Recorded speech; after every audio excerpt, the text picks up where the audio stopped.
had breast cancer in 1980, and I had double mastectomy, and that caused a lot of problems. I had a lung collapse and a lot of issues.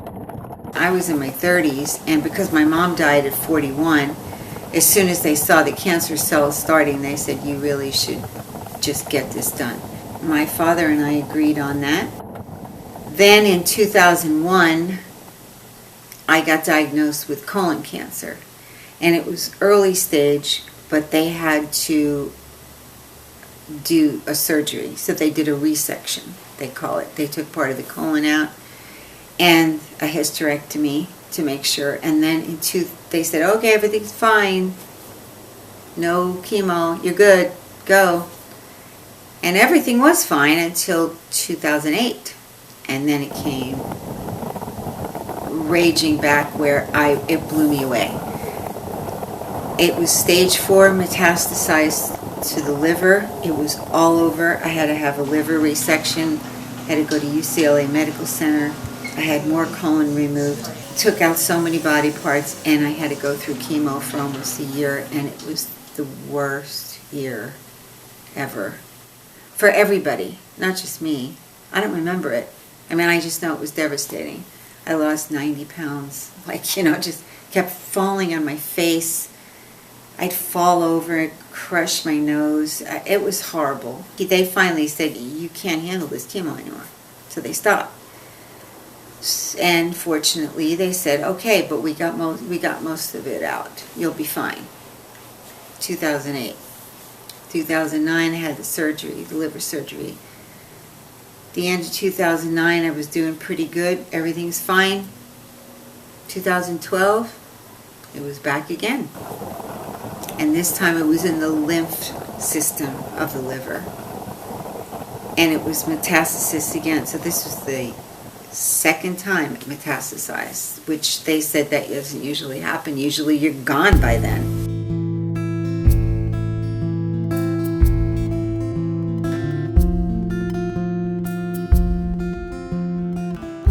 And then 2014, last year, now it's all over my lymph system, and now they said there's nothing left to do. There's no other options. So, long story, it's been going on since 2001. But cancer's obviously been in my body since I was born. Feels like it. I don't know. But I'm going to have a cup of tea after speaking so long.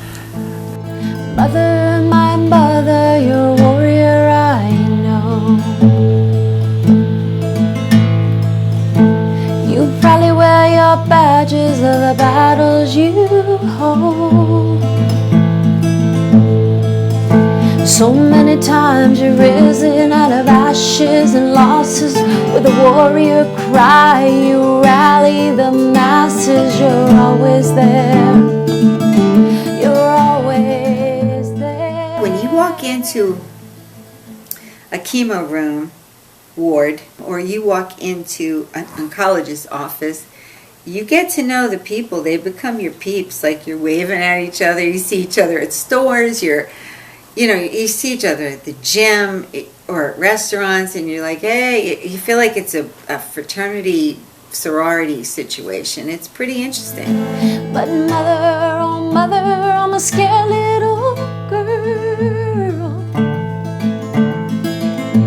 The time is coming, you must leave this world. My pain release right there. Oh, we're ready. Hello.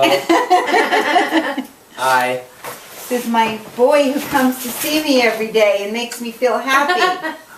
Put him, and I went like that. I'm putting him down my shirt, and he goes, no, your glory days are over.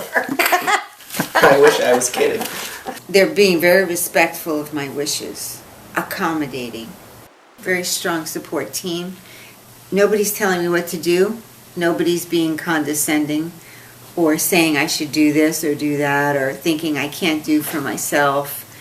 People check in on a regular basis, which I think is nice, but they're not hovering. Did it finally quiet down? Yeah. Hello. And the only person that I have no idea what's going through their minds as my son. I wish that he would, poke his head in once in a while and at least connect with you or his sisters or his nephews or somebody. I'm getting more from the family than I thought was going to happen.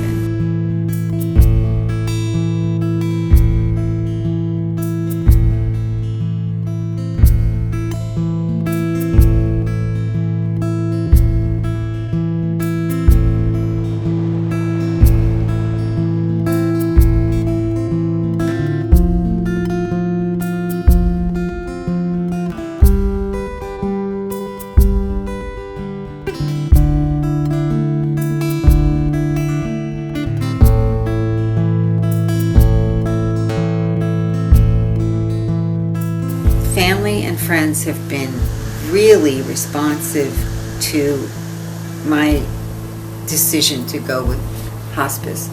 I'm taking morphine. It's my afternoon cocktail because I can't drink anymore. So if you can't drink, you might as well take a little morphine. And you can't ever OD. I got too much pride that, I don't need this. And then the nurse will say, take it, it works. And I go, no, I don't want to have to be relying on drugs. And then she goes, you're not relying on them, it's that the drugs work. But I got this pride thing, so I wait and wait until 4 o'clock.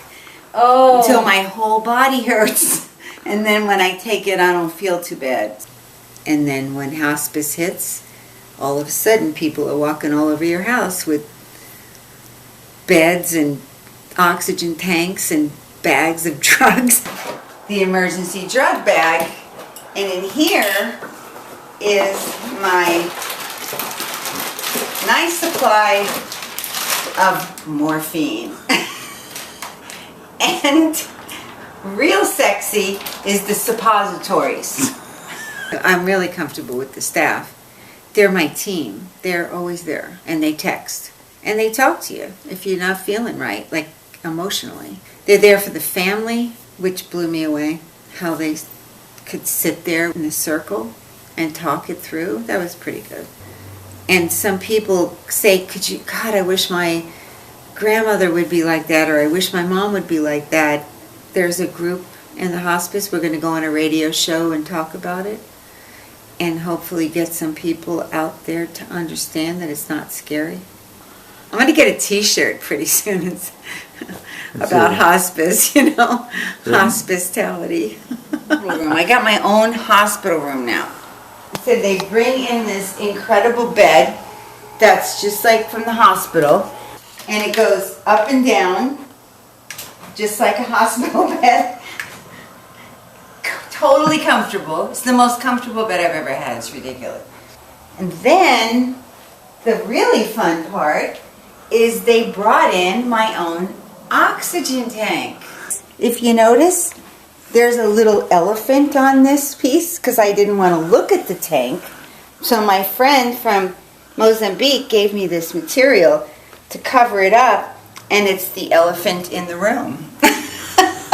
So nobody would have to call 911. Just like, Mom needs oxygen, let's go get it.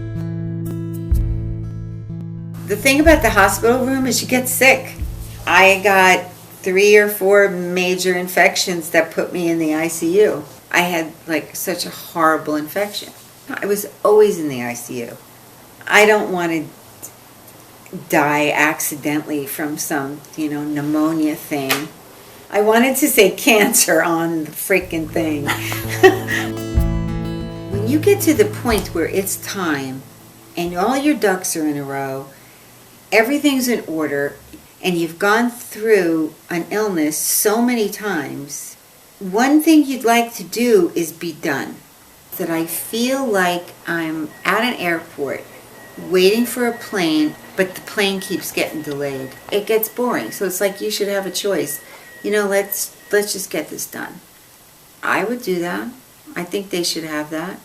But you can't do it in the States. I feel worse for the people that are left behind. They got to deal with the grief. I know what to look for as far as what I know is going to be the spiral. Appetite, pushing away from people. There's stuff that just happens. Everybody that's going through death, they do the same thing. Humans become the same at the end.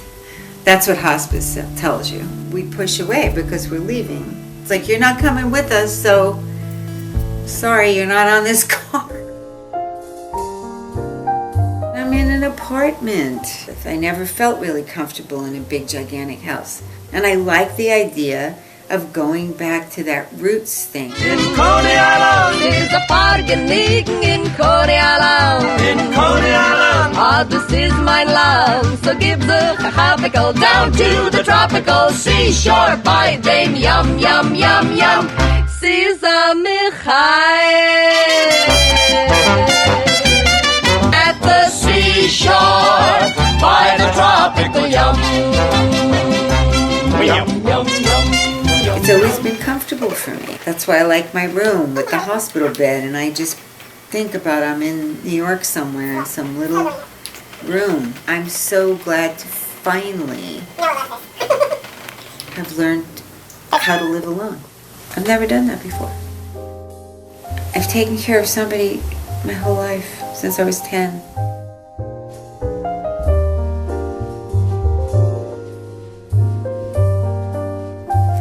I became the woman of the house.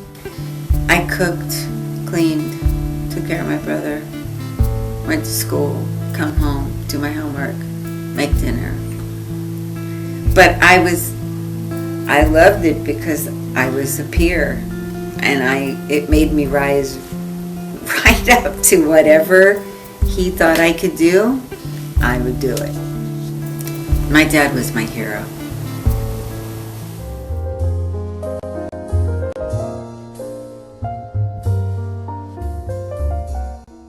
I was 18 in this photo.